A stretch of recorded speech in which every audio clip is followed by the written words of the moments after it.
Good afternoon, welcome back. Today I wanted to talk to you about All Along Coptic Chain Stitch.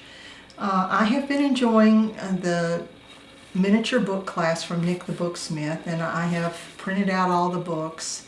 And when I started trying to sew them based on the way that she does it, my older arthritic fingers were having a whole lot of trouble holding the correct tension, so that when I was through, everything was kind of wobbly.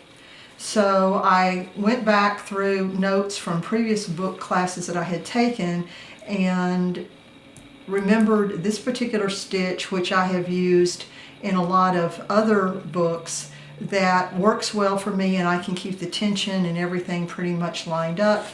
And this is an example of it on a larger book. It's there's a kettle stitch on each end, and then in the middle stations it's a chain stitch, and it's always you punch an even number of holes. With these little bitty books, you only really have room for 4 holes, so you only have a kettle stitch, 2 chains, and another kettle stitch. I have some extremely long tails on here because I am going to sew on my end papers. My hand marble paper is messy on the back, and it really bothers me when you can see that, so tipping it on as she shows isn't going to work for me. I will give you a link below the video to DAS Bookbinding's video on making what they call made end papers, and you laminate the decorative paper to a white sheet of paper, and then you also end up with a fly leaf. And the reason I wanted the fly leaf is that some of these little books have a fly leaf, but some of them, just because of the number of pages that she had and trying to be efficient with paper, it starts and ends with something that you want to see all of, and so I didn't want to tip on the end paper and lose part of the imagery. So I have long tails on mine.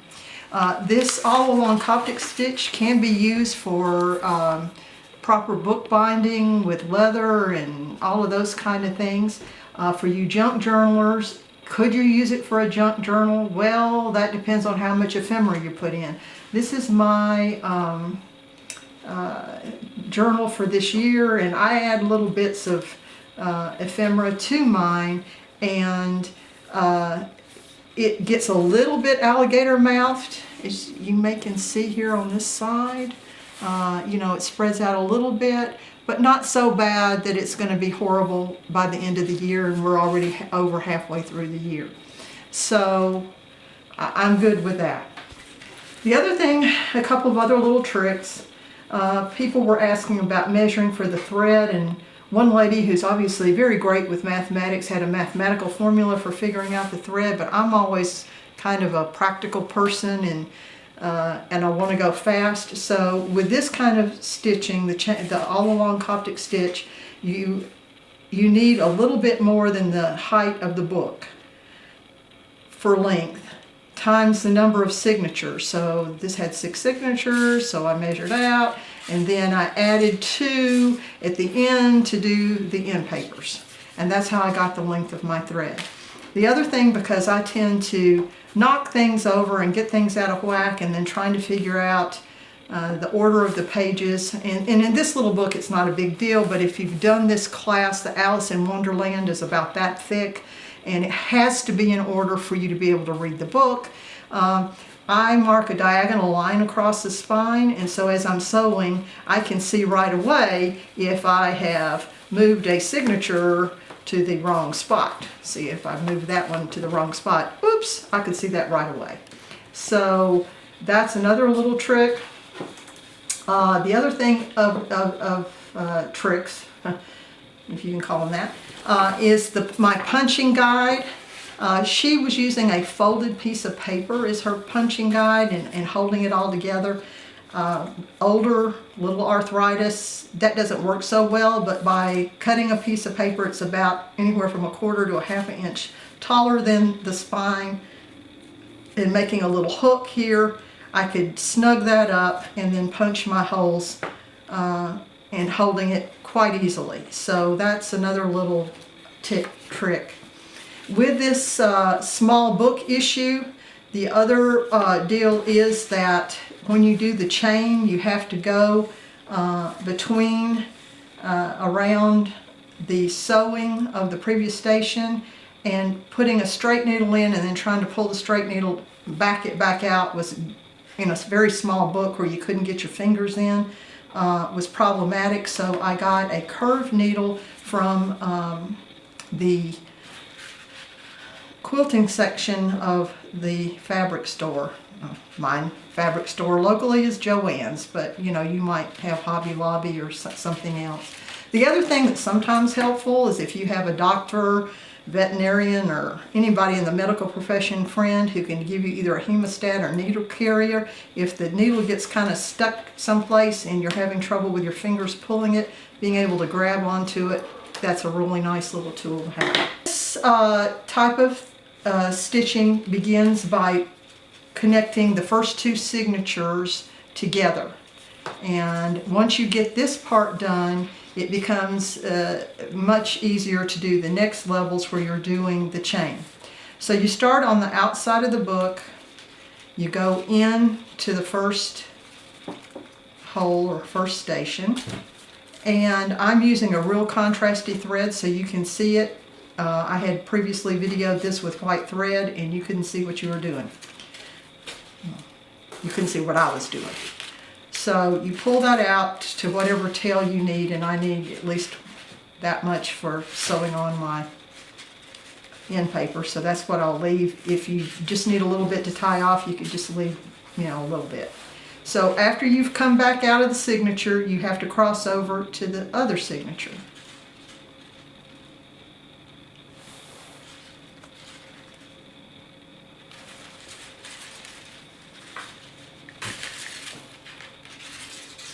And you can see I'm going into the hole just opposite. Come back out.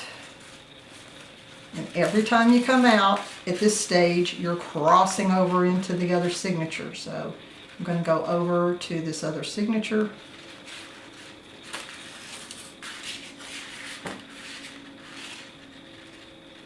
Back out. Now I'm going to go back the other way, and it's basically kind of forming a figure 8 between the holes, in and out, in and out. But what you end up with as you do this is that every between every hole inside the signature there will be thread.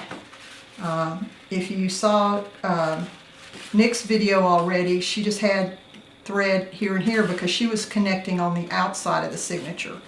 We're going to be connecting on the outside of the signature, but we're going to be doing it in such a way that you will have thread between each of the stations.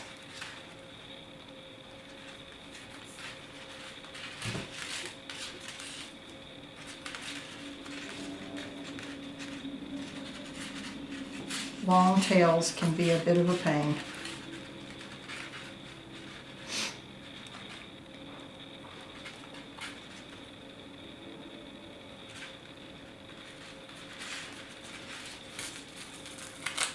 So when you get to the last hole here, you will see that you have thread between every hole in both signatures. And what you're going to do here is tie them off with a square knot, left over right, right over left, if you've kind of forgotten how that goes. You want to snug them up but not pull so tight that you're pulling one signature over the top of the other. They should just line up nice and even down the course of the book. So then you bring over your next signature. You know it's the next signature because your little lines are lining up if you do the cheater method that I do. And then this will begin the Coptic chain portion. So you go inside the signature. When you come out, every time, instead of crossing over like you were crossing over before, you're going to do a chain stitch. So a chain stitch is where you catch the threads from the previous two signatures. So you're going in between the previous two, catching behind that thread. This, see how beautifully the curved needle just goes around.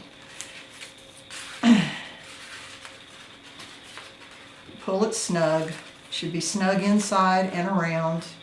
And then you're going to go right back in that hole. And then I'm going to pause for a second and show you so you can see the chain, because I know it's kind of hard to see when someone is sewing. But there's your first chain around the thread. Go to your next hole, repeat that procedure. If you're doing a larger book with more stations, as this book was showing you, you're just going to do this more times. That's all.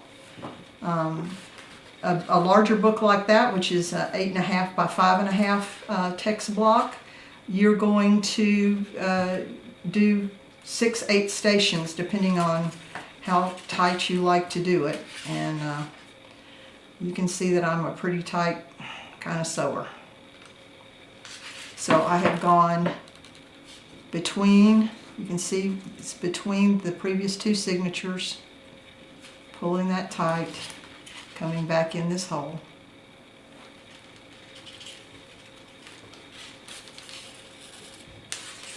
There's my next little chain.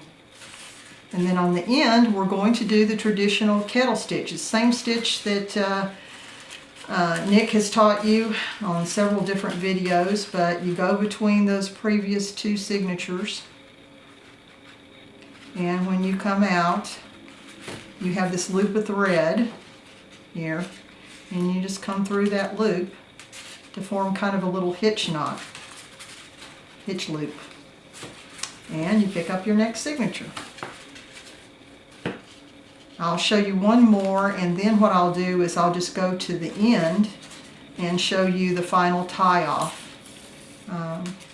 because I don't think you really want to watch me do this 40,000 times.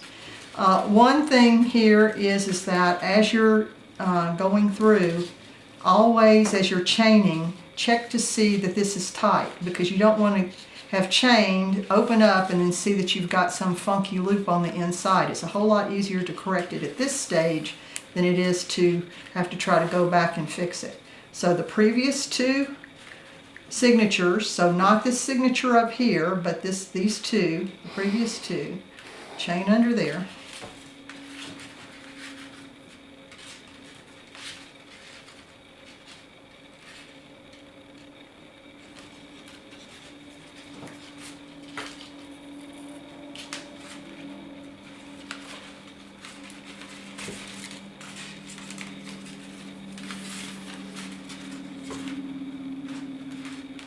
Between the previous two, chain under,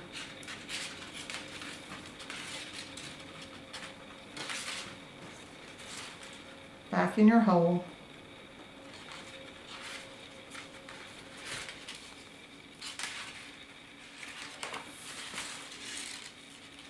at the last station or the end station, it's that kettle stitch back between those previous two signatures.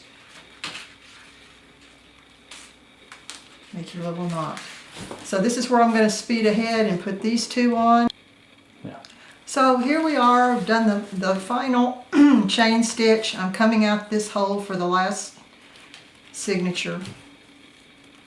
And I'm going to do, as we've done before, go under the previous stitches between the previous two signatures. Come up through the loop. And then all I'm going to do is just repeat that.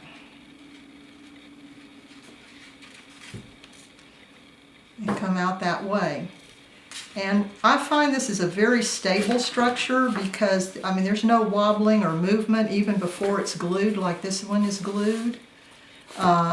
Because it's linked at every sewing station instead of between sewing stations. So it's very tight and very secure, but like all Coptic bindings, it'll open flat